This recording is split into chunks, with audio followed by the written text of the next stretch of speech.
8 heures du matin. On décolle de Campan.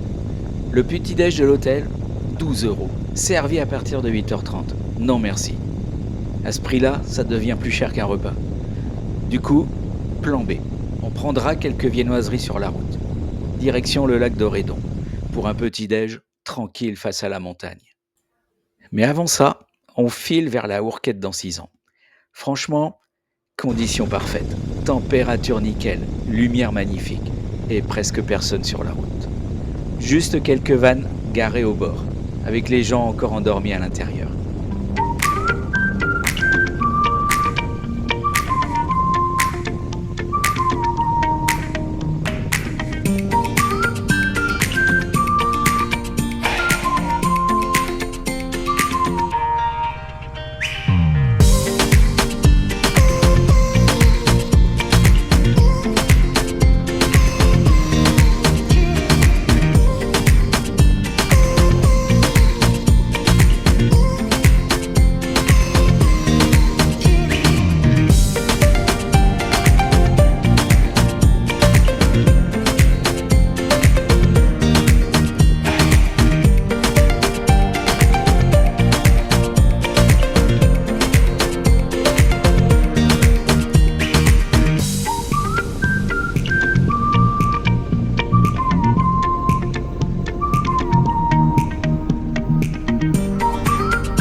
Moins touristique que les autres cols des Pyrénées, la Hourquette d'Ancizan, c'est le spot idéal, si tu veux de la tranquillité et du sauvage. Et puis, petite surprise au sommet, quelques ânes en liberté sur la route. Ambiance 100% nature. D'ailleurs, Hourquette, tu sais ce que ça veut dire? C'est un vieux mot gascon, ça veut dire fourche. Logique pour un col. Et voilà, on arrive en haut, 1564 mètres d'altitude. La vue est juste incroyable. Allez, on bascule doucement vers Haro. Le sourire sous le casque et toujours cette sensation de liberté totale.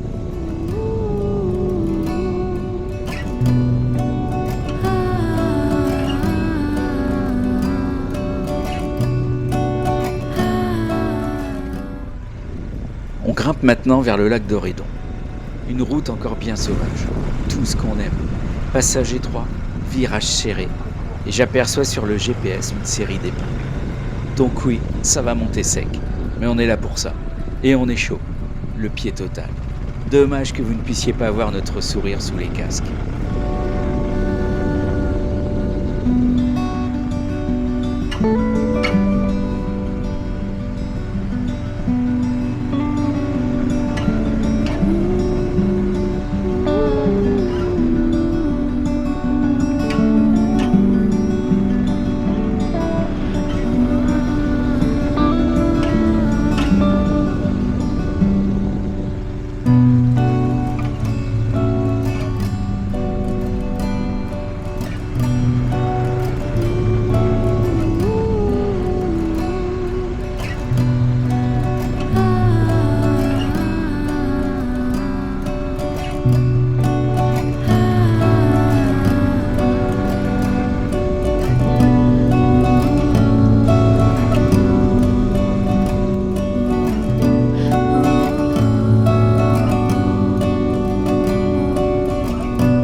La route se partage en deux. Mais malheureusement, la route vers le lac de Cap-de-Long est fermée, suite à des éboulements. Du coup, pas le choix. Ce sera seulement le lac d'Oredon pour notre pause chocolatine. Le lac d'Oredon est perché à environ 1849 mètres d'altitude. dans la vallée d'Or, en lisière avec la réserve naturelle du Néouviel. Ce plan d'eau de barrage s'étend sur environ 46 hectares et a été l'un des premiers aménagés dans les Pyrénées, entre 1869 et 1884. Ça date pas d'hier. On arrive donc au bord du lac. On pose les motos, on sort les viennoiseries, on respire le bon air de montagne, on profite du calme. Et puis ça fera un super plan pour le vlog. Instant pause, instant liberté. Allez, on met la béquille, on enlève le casque, on savoure.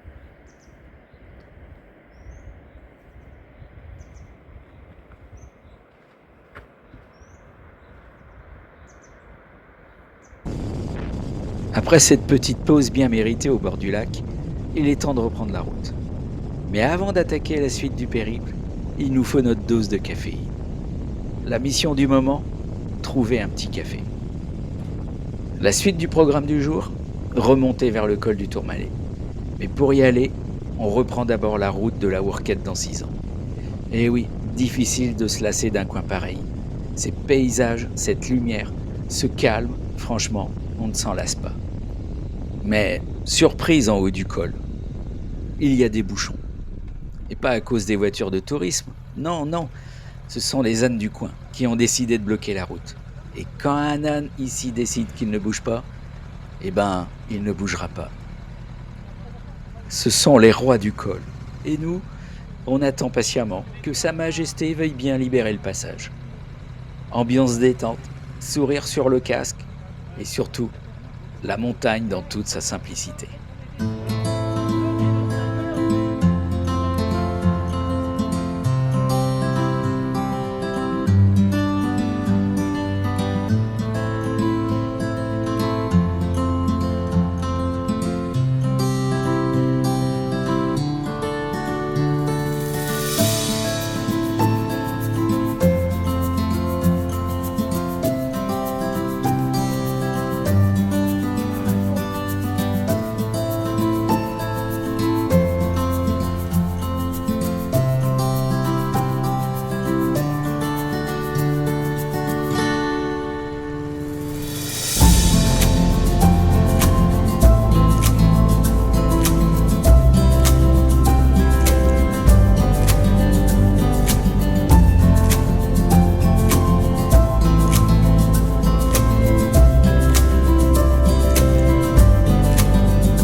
Allez, maintenant on file vers le col mythique des Pyrénées, le Tourmalet.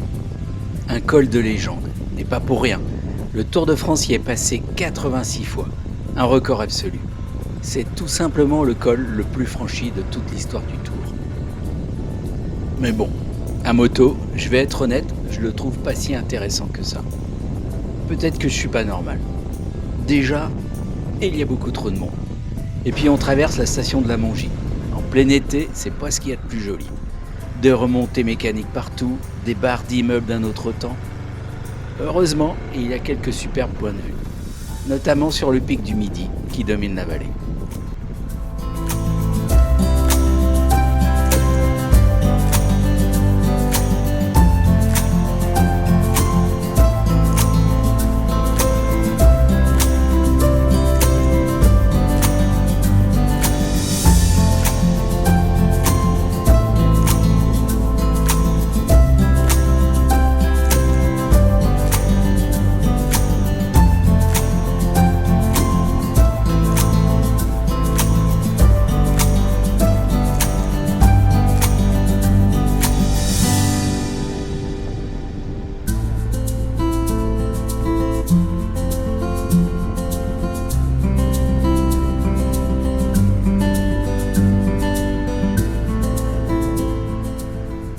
Et voilà, on arrive au sommet du Tourmalet, à 2115 mètres d'altitude. Le plus haut col routier des Pyrénées. Mais on ne va pas se tarder, il y a beaucoup trop de monde. et la faim commence à se faire sentir. Alors, direction le Saint-Sauveur pour une bonne pause déjeuner. Une belle descente nous attend, toujours avec ce petit goût de liberté qu'on adore.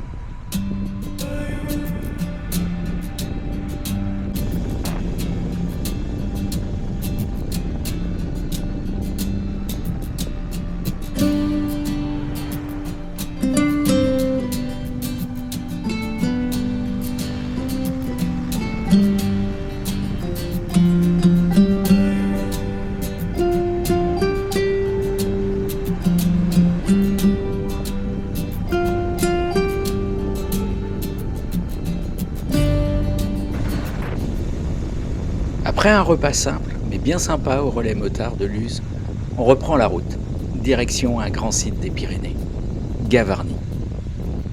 Au détour de quelques virages, on commence à apercevoir le cirque, tout au fond, majestueux. Mais on va pousser un peu plus loin. La route est large, agréable, et les vues grandioses. On traverse Gavarnie, une petite station qui a su garder pas mal de charme, avec encore beaucoup de place laissée à la nature. On connaît bien le coin, on y a déjà pas mal randonné, alors cette fois, cap sur le col des Tentes.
La montée est superbe, route bien dessinée, virage parfait, paysage à couper le souffle.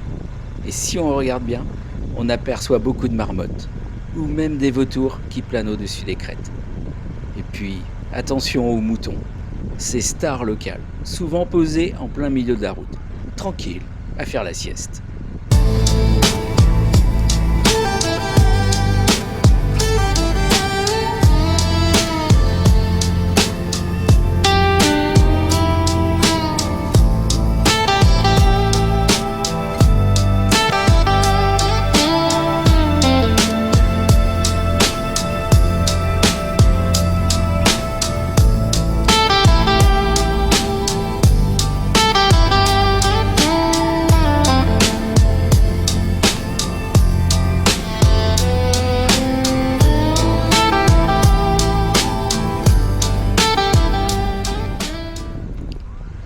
Et puis, à l'arrivée au col des Tentes, c'est l'effet waouh immédiat.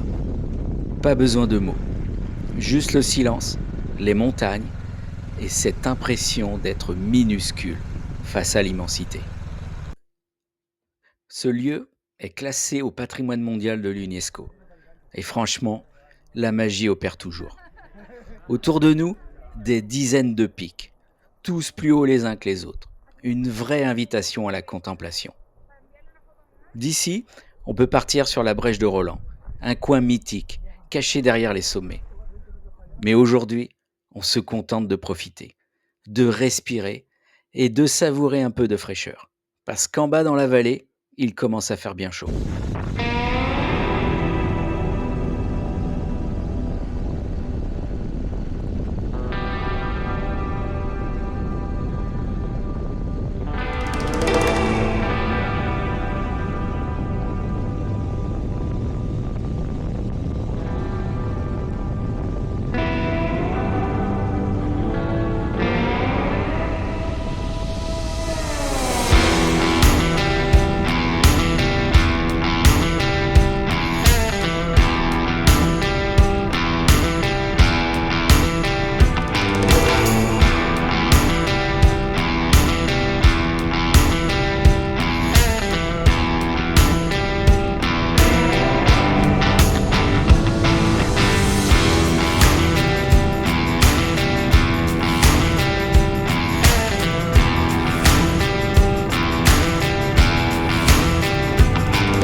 Après être redescendu tranquillement, profiter un maximum de ces paysages, on passe par le pont Napoléon, un ouvrage impressionnant construit sous Napoléon III, suspendu à plus de 65 mètres au-dessus du Gave. Autant dire qu'il en impose.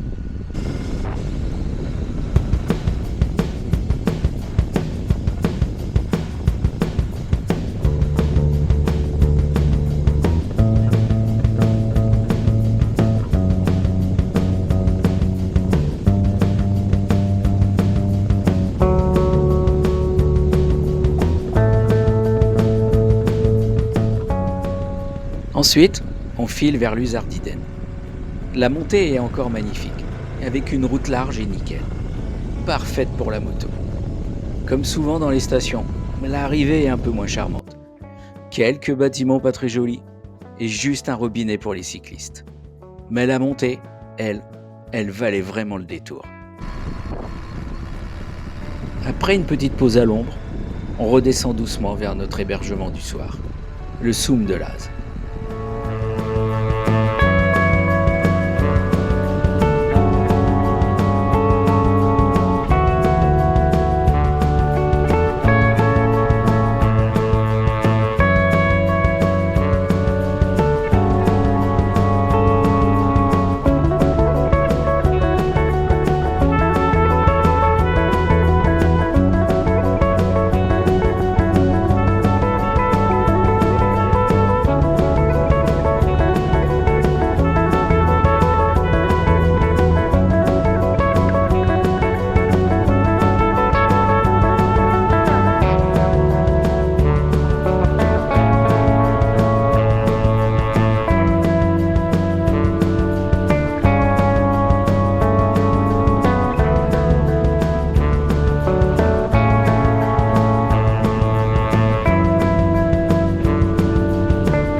Et voilà, encore une journée qui s'achève en beauté.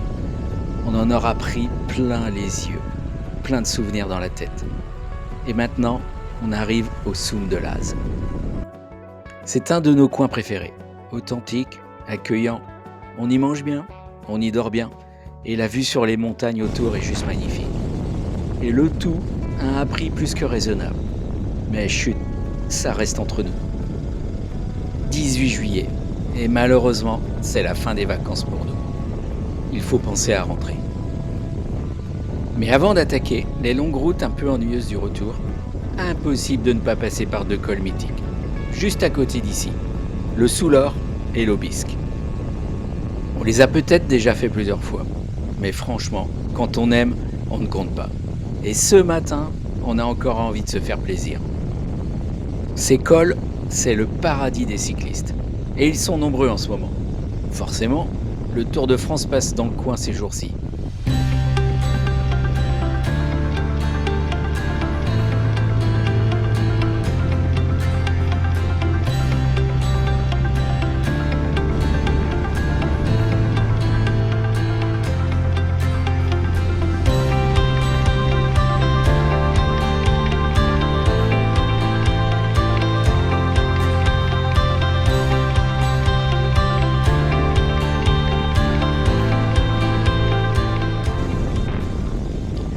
Mon moment préféré, c'est cette portion de route entre les deux cols. Un décor à couper le souffle, mais aussi un peu vertigineux. Si vous êtes sujet au vertige, attention à vous. J'en connais qui ont eu les larmes aux yeux sur cette route. Entre le Soulor et l'Aubisque, on change même de département. Bienvenue dans les Pyrénées-Atlantiques.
Et voilà, on arrive au col de l'Aubisque, notre dernier col du séjour.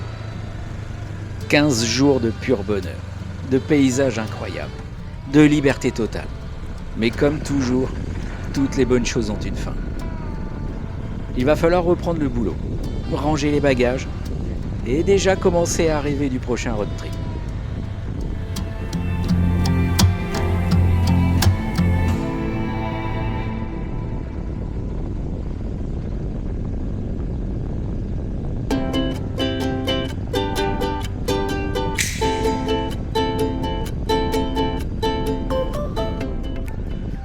Et une dernière descente, vers Gourette. Et tiens, on croise un photographe. Alors avec Nat, on prend la pause. Histoire d'immortaliser. Encore un souvenir de plus dans ce magnifique voyage. Désolé si la vidéo était un peu longue. Mais pour nous, c'était tellement beau qu'on voulait tout partager avec vous. Merci à tous d'avoir suivi cette aventure. Et comme d'habitude, pensez à vous abonner, à laisser un petit like et un commentaire. À très vite pour de nouvelles routes, de nouvelles montagnes et de nouveaux souvenirs.